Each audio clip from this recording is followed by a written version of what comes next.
Yo guys, apa kabar kalian semua? Semoga kalian dalam keadaan baik-baik saja.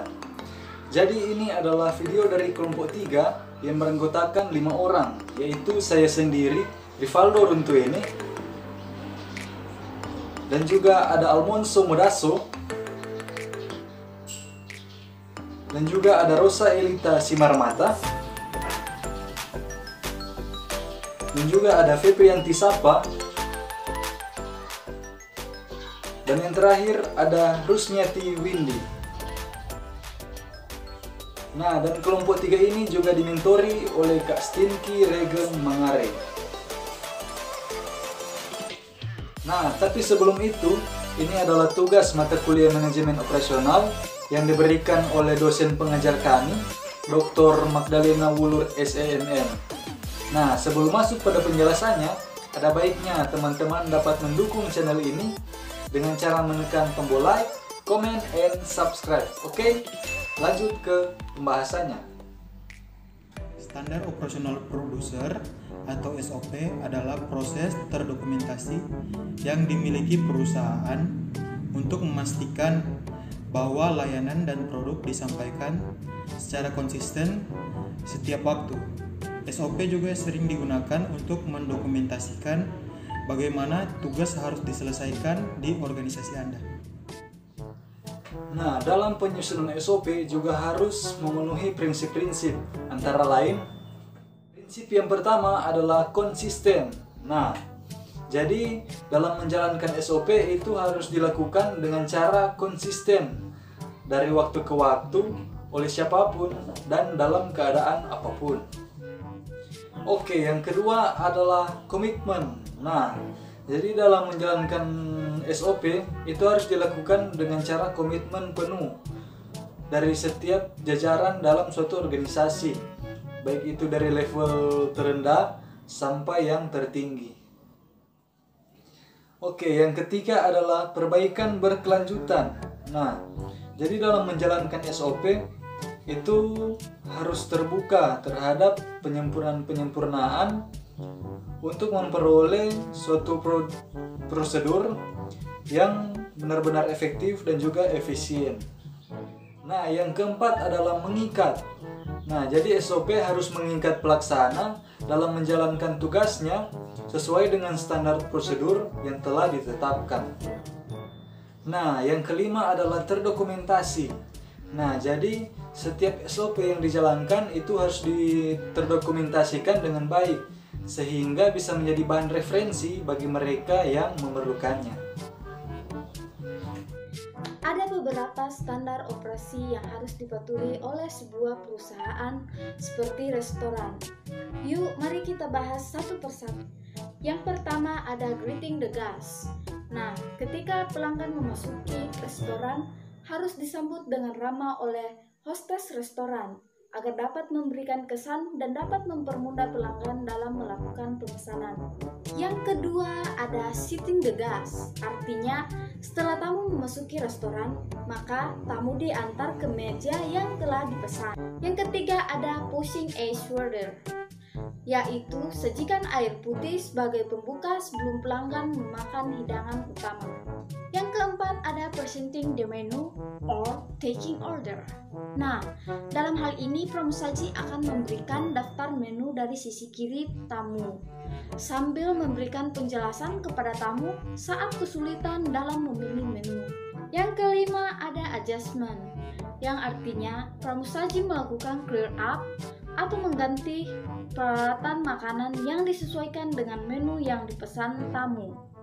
Kemudian, penempatan sendok dan garpu serta pisau yang benar akan menjadi nilai plus dalam pelayanan. Yang keenam ada serving the food, yaitu menyajikan makanan sesuai dengan aturan yang telah ditentukan, seperti meletakkan makanan dengan menggunakan tangan kanan. 7 ada clear up, adalah proses pengambilan peralatan yang kotor setelah tamu selesai makan. Nah, pada saat hidangan dessert, maka akan dikeluarkan pramusaji dengan mengambil peralatan yang tidak digunakan lagi. Yang kedelapan ada crumbing down, adalah proses pembersihan meja makan setelah proses clear up dilakukan. 9. Ada presenting the bill. Sebelum memberikan bill atau nota tagihan kepada pelanggan, pramusaji bisa menanyakan komentar tamu mengenai pelayanan, cita rasa makanan atau minuman, serta suasana pada restoran tersebut. Nah, kemudian saran atau komentar dari tamu dapat dijadikan sebagai tolak ukur dalam pengembangan maupun perbaikan restoran di masa yang akan datang.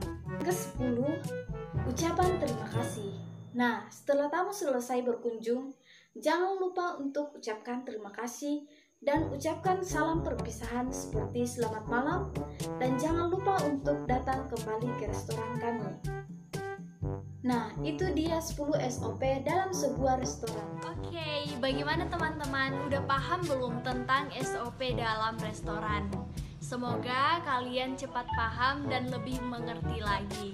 Nah, untuk pembahasan selanjutnya akan lebih menarik lagi nih guys, karena kita akan bahas tentang SOP dalam berteman dan berpacaran dalam masa pandemi saat ini. Keadaan saat ini sangat berbeda dengan keadaan-keadaan sebelumnya dikarenakan penyebaran COVID-19 yang semakin meningkat. Program PSBB yang diterapkan oleh pemerintah mengharuskan kita untuk tetap berdiam di rumah saja.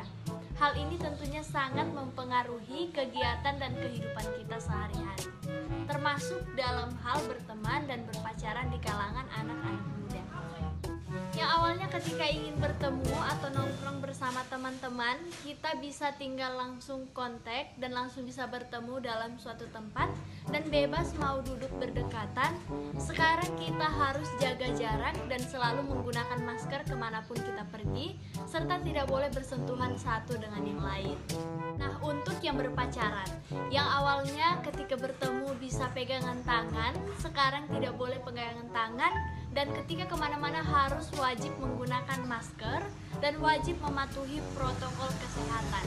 Bahkan ketika itu tidak mendesak, kita dianjurkan untuk tidak keluar rumah dan tetap stay di rumah aja.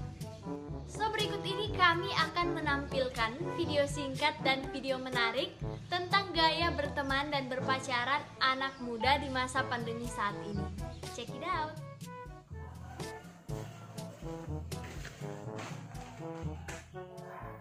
Hai Win, udah lama nih nggak ketemu semenjak pandemi. Jalan yuk. Aduh, pengen keluar sih, cuman lagi pandemi gini, ada baiknya jangan keluar dulu. Nice. Iya, kita tetap pakai masker, terus bawa hand sanitizer sesuai dengan himbauan pemerintah. Itu sih bukan aman, melainkan hanya mengurangi dampak terjangkit COVID-nya saja. Kamu ini sebenarnya kangen atau bosan dulu masih? Dua-duanya lah. Duh, lebaran gini nggak enak tau. Iya, aku tahu. Tapi kita harus mengerti kondisinya juga. Iya deh, aku nurut. Aku tahu kok seberapa jauh kita berpisah, cinta kita lebih besar daripada jarak kita. So sweet. Aku memang tak ada terus di sampingmu, tapi kamu tahu kan kalau aku akan selalu berada di hatimu. Ya, meskipun aku di sini dan kamu di sana, tapi kita tetap memandang langit yang sama kok. Jadi kapan nih kita ketemuan? Aduh, nggak sabar lagi aku nih. Iya, tapi di saat pandemi sudah berakhir ya. Oh, yaudah kalau gitu habis masa pandemi deh. Jaga kesehatan. Iya, makasih. Dadah. Dadah.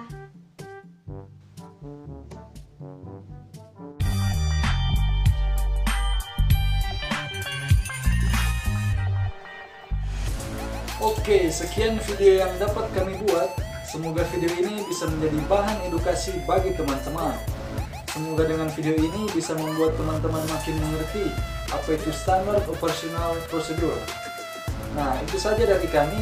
Mohon maaf bila ada kesalahan ataupun kekeliruan. Salam sehat, sampai jumpa.